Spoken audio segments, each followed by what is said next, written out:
Bom, e hoje é o Dia Nacional do Imposto, ou Dia do Respeito ao Contribuinte. A data foi criada pela Lei 12.325 de 2010. E hoje, a Associação dos Jovens Empresários do Maranhão, por exemplo, realiza uma ação conjunta com a Abracel, onde 24 restaurantes venderão pratos sem 32% do valor total.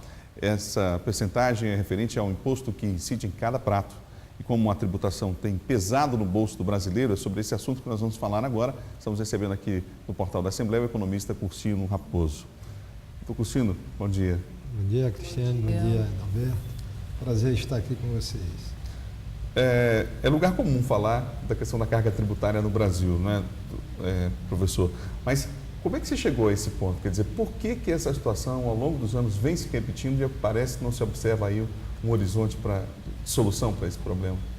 Eu acho que essa é uma questão extremamente importante para a gente entender de forma mais adequada e mais profunda esse problema com o qual a gente se defronta hoje. Nem sempre foi assim, né? Muitas gerações, as gerações mais novas, hoje elas já despertam para a vida econômica com essa carga tributária alta, parecendo assim para elas que sempre foi assim, mas nem sempre foi assim. Então, como é que nós chegamos a essa situação? Eu acho e penso que esse deve ser o grande debate que se deva fazer, que o que aconteceu foi uma distorção, né, do papel do Estado, ou até do ponto de vista político, uma apropriação do Estado por parte de alguns segmentos, alguns grupos políticos, né, que, gerindo o Estado segundo as suas conveniências, foram lhe imputando uma série de custos, uma série de encargos, para os quais houve a necessidade de crescimento da carga tributária. Então, para a gente eliminar essa situação, nós temos que eliminar a causa. Qual é a causa? É uma forma inadequada de apropriação e de gestão do Estado do ponto de vista político. Então, a solução disso aí, eu acho que necessariamente vai passar por um rearranjo político em que a sociedade possa dizer o que o Estado deve assumir como responsabilidade, o que é de responsabilidade da iniciativa privada e como é que isso vai ser dividido. E essa questão, então, passa pelo que se chama, parecendo ser uma mera questão técnica, a reforma tributária. Bom, doutor Cursino, alguns leigos, né, como nós aqui, poderíamos dizer que isso é típico de uma economia capitalista, onde o Estado, em vez de fazer o papel de regulador, ele é regulado pela iniciativa privada, certo? E a gente vê aí o Brasil entre as maiores economias do mundo, despontando aí como uma das maiores economias do mundo, sétimo, sexto lugar, e alguns dizem até que pode chegar até a quinto lugar em termos de economia. Mas ainda é o país com maior tributação da América Latina. Onde é que está esse contrassenso todo? Acho que a primeira coisa a gente dizer assim, existem vários capitalismos. O capitalismo não é um só, né? Você falou na questão do modelo de regulação, né? Essa é uma questão na qual acho que o Brasil precisa avançar, né? Nós temos já um início disso aí, mas acho que nos últimos 8 anos essa questão ficou meio travada no Brasil, né? Então a gente não tem um único capitalismo. Os países, por exemplo, do norte da Europa, né, os países nórdicos, né, a tributação é também muito elevada como proporção do PIB, mas há uma diferença fundamental. Isso torna o Brasil igual a eles, o montante de impostos como proporção do PIB. Mas há uma diferença fundamental, que é o quê? O retorno em serviços públicos que esses estados dão à sua população, à sua sociedade. Hoje em dia, por exemplo, no caso da saúde, eu acho que a saúde brasileira hoje em dia caminha por 3 vias. Existe a saúde pública pura, vamos dizer assim, que é o SUS, que é de grande parte da população. Existe a saúde da classe média e que está sofrendo uma transformação muito grande, que é a história das administradoras dos planos de saúde, porque está havendo uma mudança muito grande, os médicos estão saindo, os laboratórios estão saindo dos planos médicos, então a classe média que tinha encontrado nos planos de saúde uma alternativa ao SUS, estão perdendo essa alternativa. E ficou o terceiro segmento, que são aqueles realmente ricos que podem pagar pela saúde privada. Então, isso aí é um exemplo apenas que a gente está citando, a gente poderia falar da educação, poderia falar da segurança, do saneamento, etc., de como é preciso realmente rearrumar isso aí. O Brasil precisa fazer de novo o seu pacto social, como ele fez do ponto de vista político, para a redemocratização com a Constituinte de 88.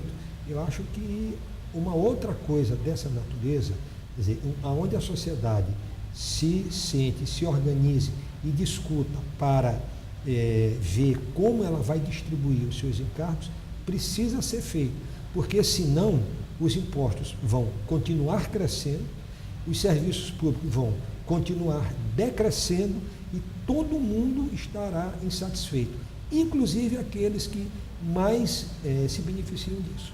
A data de hoje é uma data também para reflexão, para que o telespectador tenha uma ideia, provavelmente você já tem essa informação ou parte dela. Só em relação, Cristina, à carga tributária sobre os alimentos, nós temos na cesta básica 36% a manteiga, por exemplo, o óleo 26%, o açúcar 32%, o arroz 26%, quer dizer, o objetivo também de uma data como essa, Tucucino, é mostrar ao consumidor o peso da carga tributária no preço final dos produtos, que muitas vezes parece que no Brasil a gente não consegue raciocinar ou perceber isso, não é? Não percebe isso, eu diria assim, deliberadamente escondido. O sistema tributário brasileiro, ele se organizou para ser assim deliberadamente, desde o regime militar de 64. Os impostos maiores são impostos, vamos dizer assim, invisíveis, são os impostos indiretos. Então está aí, 32% numa refeição, num prato de restaurante, que quando a gente paga, quando a gente está pensando que, ninguém está pensando quanto é que tem de imposto ali. É diferente quando eu faço a minha declaração do imposto de renda e eu apuro, eu emito um boleto bancário e sei que eu estou pagando tantos R$1.000 por aquilo. Então o imposto indireto, ele está escondido. Acho que movimentos como esse, eles são importantes do ponto de vista pedagógico. É um dia em que as pessoas pensam, mas isso tem uma repercussão ao longo de todo o ano. Muitos são sensibilizados por isso, muitos descobrem que isso existe e se interessam pela questão e passam a militar. Então, acho que é muito importante isso aí. Era bom que tivesse mais dias como esse para que a sociedade fosse tomando consciência, que os meios de comunicação pautassem mais esse assunto, discutisse, tem uma série de perspectivas sobre as quais esse assunto pode ser discutido, eles poderiam ser uma pauta mensal para estar sendo tratada, que os parlamentos discutissem isso, fizessem audiências públicas, para que a sociedade como se uma palavra da moda, se empoderasse dessa questão e começasse a tomar uma atitude concreta. E aí, até quem sabe, um projeto de lei de iniciativa popular, como foi o Ficha Limpa. Quando alguém pensou no Ficha Limpa, muitos disseram, isso aí é um sonho, isso não vai dar em nada. Hoje em dia, já tem Ficha Limpa estadual, vai chegar no nível municipal, vai chegar no nível de bairro. Mesma coisa, a gente pode dizer que pode acontecer em relação à tomada de consciência em relação aos impostos. Agora, doutor Cursino, o senhor falou aí no Pacto Social a partir da Constituição de 88 e a gente sabe que a gente ainda precisa caminhar bastante para que, de fato, a Constituição possa valer na prática e todos os direitos que foram garantidos lá em 1988. O senhor é otimista em relação à reforma tributária ou acredita que a gente vai passar anos e anos aí nessa discussão da reforma? Olha, eu acho que enquanto não houver no país uma liderança política realmente reconhecida como tal, uma reforma tributária, um novo pacto tributário, vai custar a se concretizar. Quando foi que houve uma grande reforma tributária no Brasil? Houve sob um regime de ditadura. De um jeito, quer dizer, havia uma força dominante que chegou e desenhou um sistema tributário completamente diferente daquele que veio da proclamação da República. Esse modelo está esgotado. Claro que ninguém vai dizer que é preciso uma nova ditadura para fazer um novo pacto tributário. Então, o que é preciso agora, eu acho?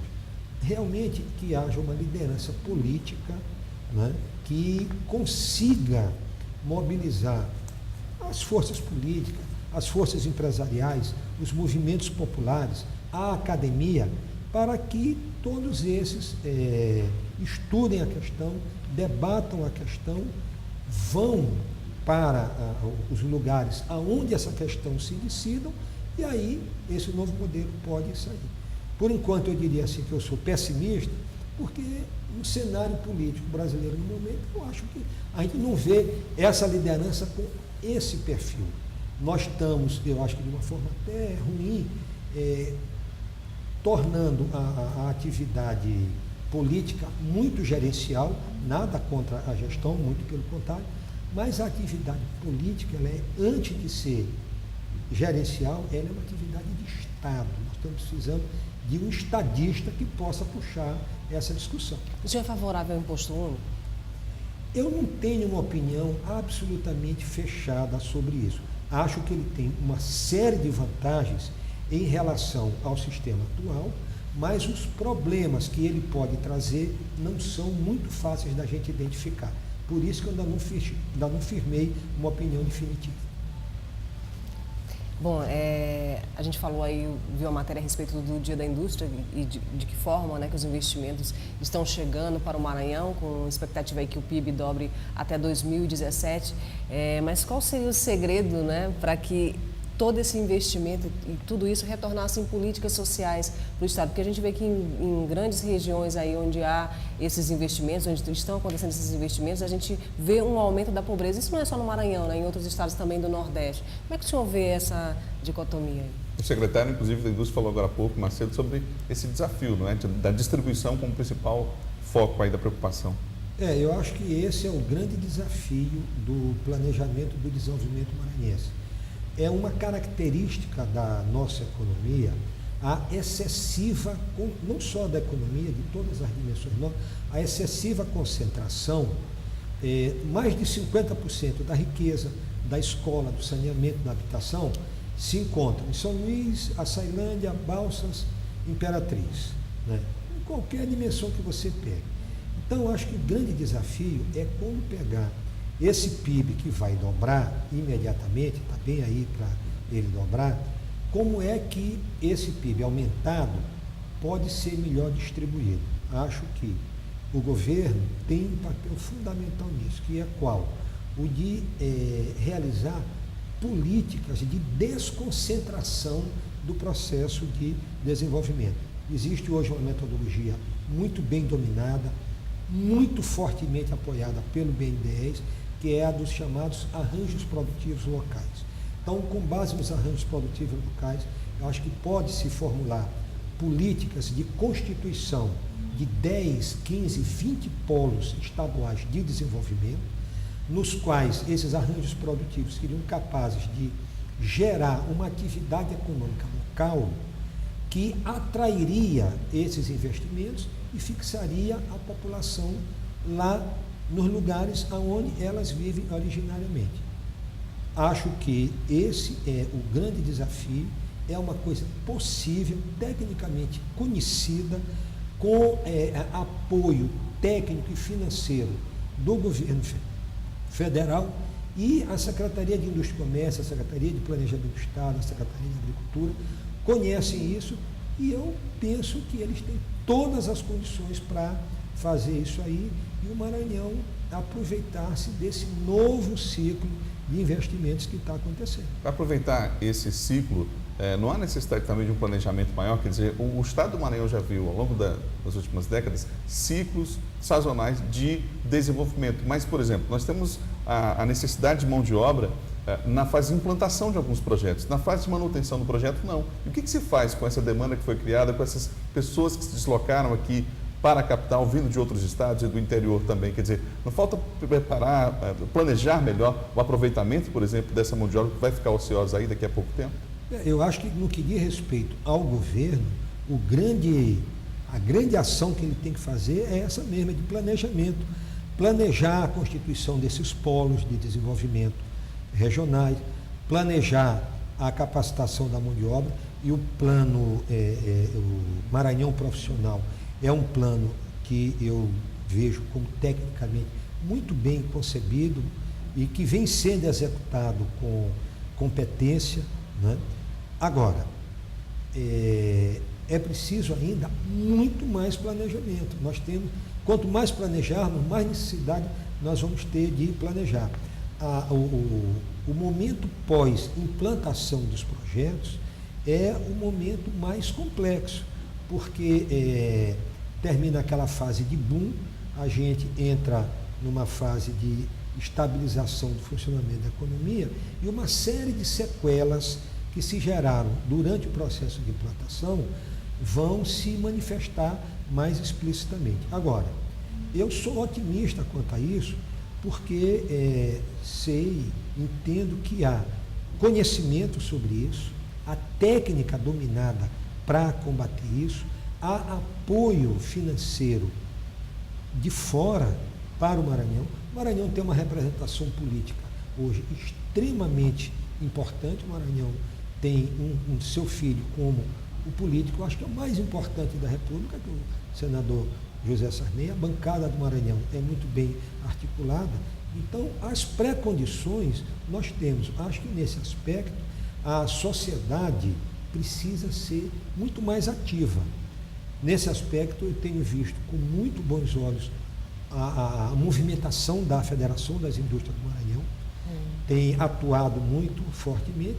Portanto, acho que há pré-condições extremamente favoráveis para que a gente possa aproveitar isso aí. É claro que não é uma panaceia a história do planejamento, mas ele é uma condição, é um pré-requisito extremamente necessário.